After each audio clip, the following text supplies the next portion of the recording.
ఈ మధ్య కాలంలో మన వాళ్ళందరూ చెప్తున్నారు సూపర్ 6 సూపర్ హిట్, అవునా కాదా? అయితే గట్టి చెప్పండి, సూపర్ 6 సూపర్ 6 ఇలాంటివి చేసి ఇప్పుడే ఇక్కడ ఈ మీటింగ్లో చూశారు. నేను వచ్చింది స్వచ్ఛ ఆంధ్రప్రదేశ్ కార్యక్రమం.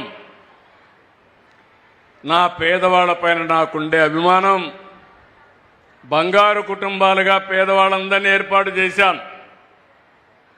ఒక పక్క సంక్షేమాన్ని ఇస్తున్నాం, ఇంకో పక్క పెద్ద ఎత్తున అభివృద్ధి కార్యక్రమాలకు శ్రీకారం చుట్టాం.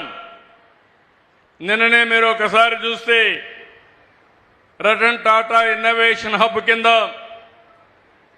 ఒక ఇంటికి ఒక పారిశ్రామికవేత్తం తయారు చేయాలని, అందులో డాక్రా సంఘాల్లో మెప్మా సంఘాల్లో 1,00,000 మంది ఆంట్రప్రెన్యూర్స్గా తయారు చేయడానికి ఒక కార్యక్రమాన్ని తీసుకున్నాం.